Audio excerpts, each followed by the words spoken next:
Okay, then here's another part of the whip around here of the conference tournaments. We're back. I'm back.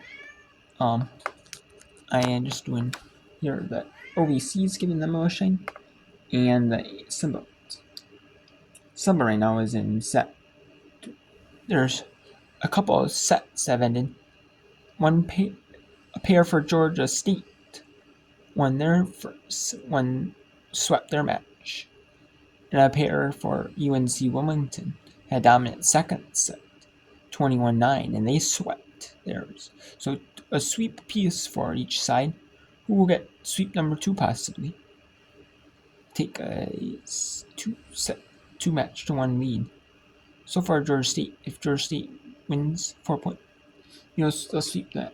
And now we have UT Tennessee Martin being Eastern Illinois, trying to sweep Eastern Illinois in the 4s pair. And in the 5s pair, Tennessee Martin took set 1. However, and Tennessee Martin looking to fight back, looking to force a must-win situation for Eastern Illinois. Have to win all 3 in a row. And then in the 3s pair for Tennessee Martin, it is Valiant and Marskell trying to have a blowout set 1. And we'll switch ones. We'll switch back to the ASINs once this OVC match is done with the second sets in the 4s pair and the 5s pair.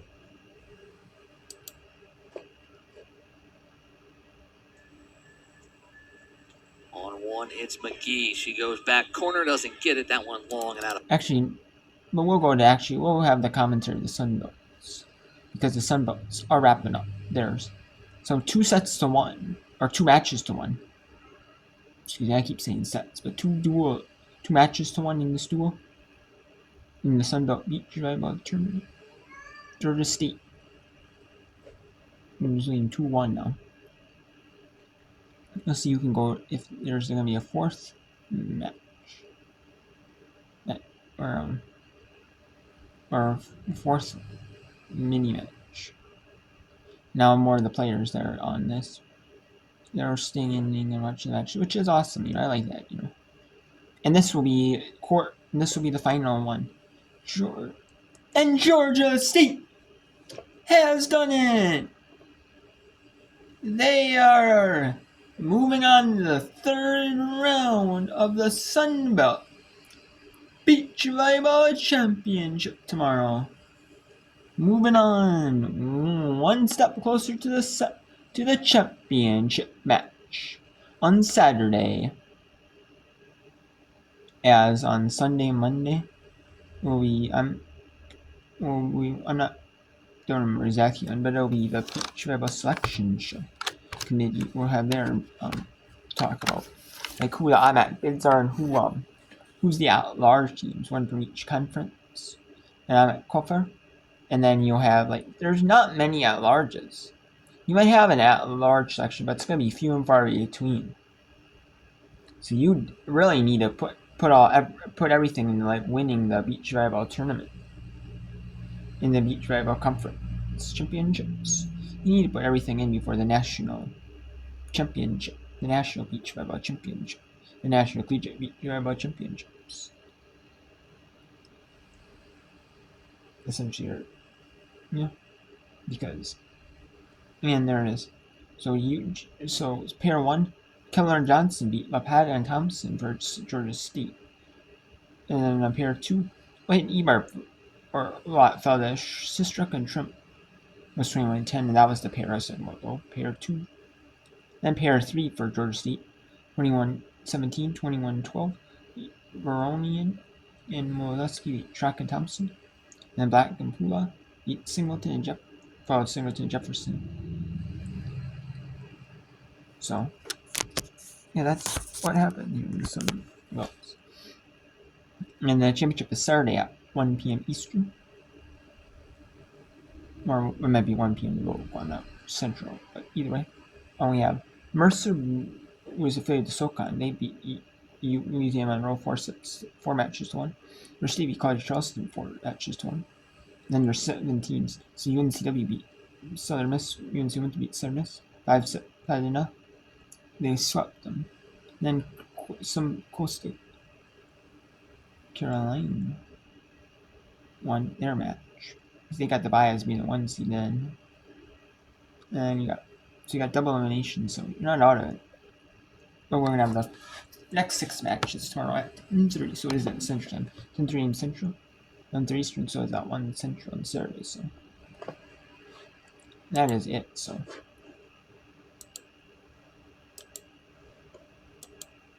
in the OVCs, they're only on court 3 though.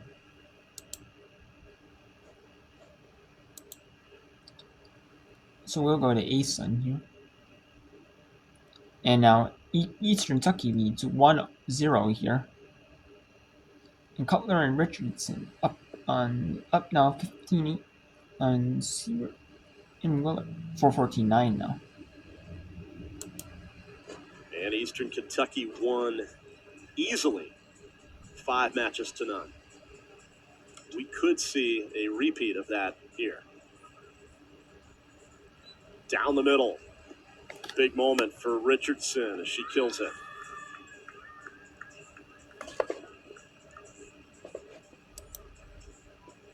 (15-9). Over on court 2, it's 18-13. Colonel's closing in on one of these 2 courts. Yeah, you feel that momentum really becoming insurmountable right now. Yeah, you feel the EKU going off those 2 dual points they've got. They've got pretty good leads and all going. So they've already got 2 points into Eastern Kentucky does. And now their lead 1-0 on court 3 here. I thought it might be 1-0 overall in the match, but it's not 1-0 overall in the match. It's 1-0 overall in the set. But that makes sense. Could be. But it did say 1-0 overall in the last one, so I thought. But that makes sense, yeah.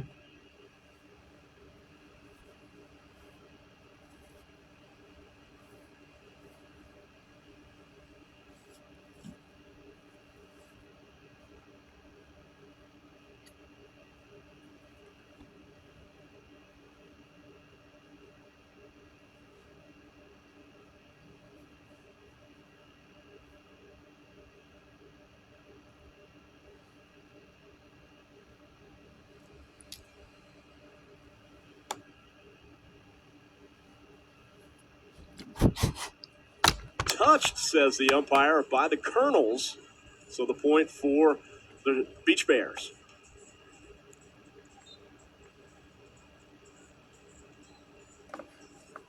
Kenzie Foley.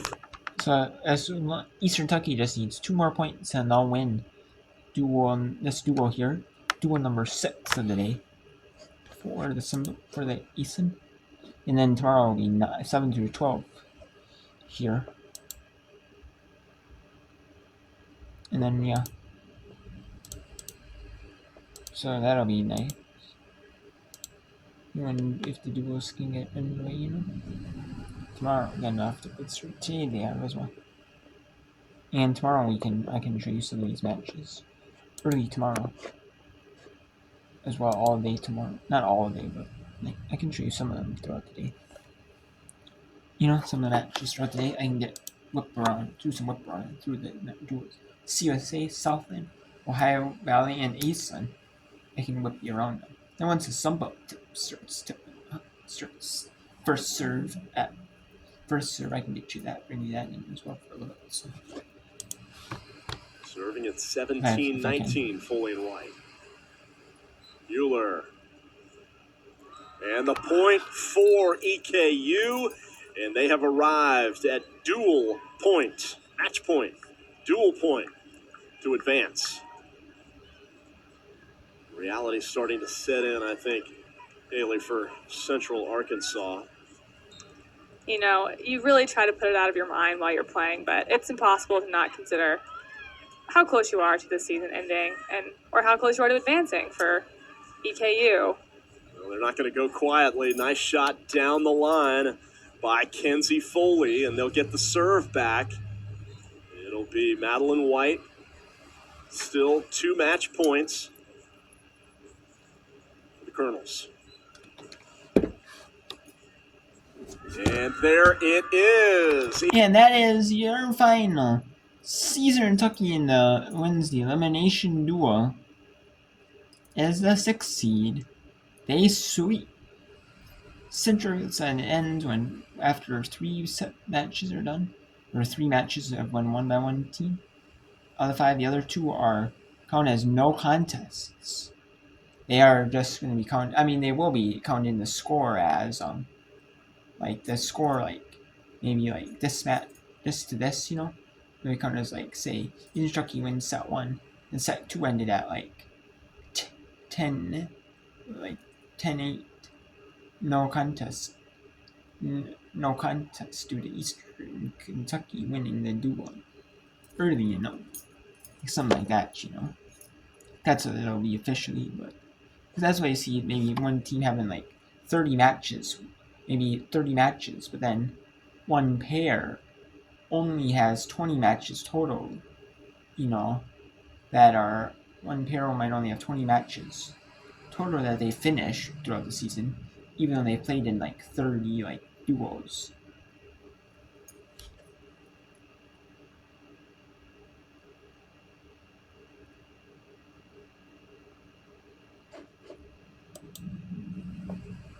And so that is your final here. And then we have the 3s pair on right now. That is the only pair on in the beach volleyball world. We have CUSA's UTEP and Jacksonville State in matches 1 through 8 today. It's going to be a long day of volleyball, beach volleyball. And I'm surprised they didn't start earlier in the day. But maybe they couldn't, though, because due to weather. Maybe they had some weather in the area. Like rain or something like that, or thunderstorm or something in the area. Maybe they couldn't, and that forced them to, you know, play this time. Maybe. But we got Stetson beats SCP. North Alabama beats Jacksonville. North Florida beats Central Arkansas. FGC beats Eastern Kentucky. And then the elimination bracket: Jacksonville beat S&P, and Central South Arkansas, Eastern Kentucky. So it's all chalk in the losers bracket and all chalk in the winners bracket. All chalk. Top 4 events the winners bracket, 5 and 6 events the losers bracket. Second, another match in the losers bracket. The elimination bracket, as it's more fiction. It is the loser bracket, or you could call it, or the elimination bracket. And then we have here the 3s pair. That's the only, and then now they're getting with the 1s pair and the 2s pair. They have here, and it is 2-0 lead for University of Tennessee Mern. University of Tennessee at Mern. And obviously I was in on this match earlier. You have Rodlets and Walker against Rushing and Sulcer, and Penina and Schroeder against O'Keefe and Bryant. And we'll bring in some other women's sports as well here in this women's sports report. So it's not going to be all women's sports. It's going to be all women's sports report. We have the NCAA National Championship Aerobics and Tumbling Association. It's like the kind of like the cheater. It's kind of like cheer, I guess. It's kind of like not gymnastics, but it's not like cheer, you know. It's kind of like aerobics and tumbling. Like you know, you see like the artistic rhythmic gymnastics, or like artistic swimming in like the Olympics and stuff like that. It's kind of like those. It's kind of like a modified form of gymnastics. It's not traditional gymnastics, but it's not like cheerleading, you know. Either like cheerleaders or cheerleading competitions. Maybe, like my school is like a cheerleading like team. High schools, it's not like that, but you know. It's kind of like the club form, yes. Yeah. We have Iona, but now we're on Holy Cross. And then in softball, we have Holy Cross and Boston University. There was some games earlier. We had maybe an American in the Patriot tournament. The Patriot women's lacrosse tournament, as they're having a conference lacrosse tournaments now. We have Rhode Island Holy Cross and Iona, but now in non-conference headers. Then we have the Sunbelt Women's Tennis Championships early. Rhode Island Holy Cross playing Game 2 of the doubleheader. Now in Game 2 of the doubleheader as well. So.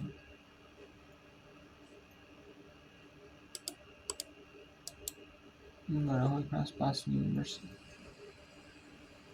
Bring that in there as well. Maybe we can bring that in there as well. But it'll be maybe just a tiny little temporary thing. Might only be when there's no beach volleyball going on. You know?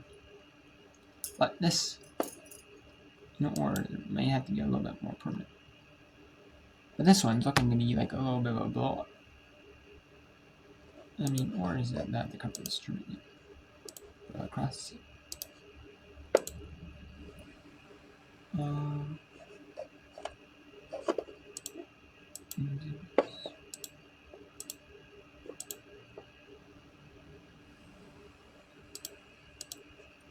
Might be.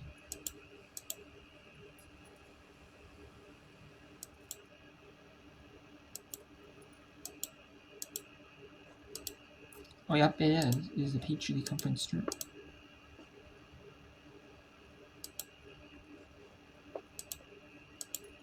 It might be the Patriot Conference tournament. Or maybe it's just the Patriot Conference to wrap it up. Or maybe the Patriot Conference tournament getting underway, or maybe it's just like the final games for it. I'm not for sure. Either way, it might be just the last regular season games. Lacrosse 8-7, 4-4. Boston University 8-7, 3-5. The winner will move up in the conference standings. They need that, for a chance to either make the conference tournament or to get better seeding. Depends how many teams make it. If all of them make it, or if only like so many teams make it, Like, is it like top 8, or is it like every team makes it? Who knows,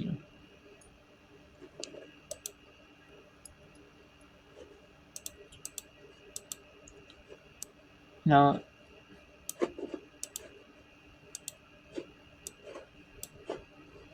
the OBCs on the left. Holy Cross, Boston University, in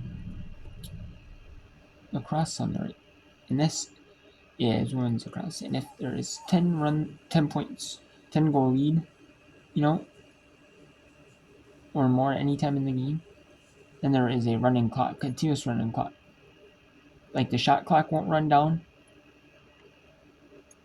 if there's like fouls called, or like obviously the shot, or if like there's like they're checking the stick or anything like that. Anytime after the main goal, or like getting ready for the face-off, like the draw control, like face-off, I guess, essentially in like the middle of the field. Then it'll be that time will be taken off. It'll be taken out the penalty time. The penalty time goes off the game clock, but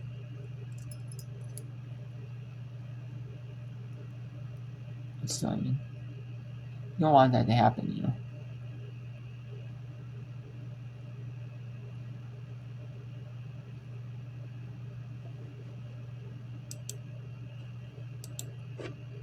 In the main action court duel, on the sport duel, we have S. Has and T. Monsky against J. Valley and L. Marskal.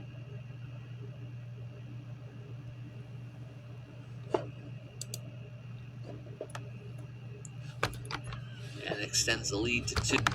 And now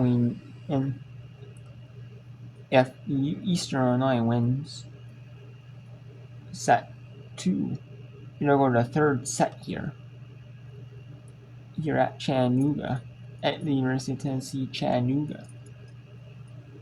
University of Tennessee at Chattanooga.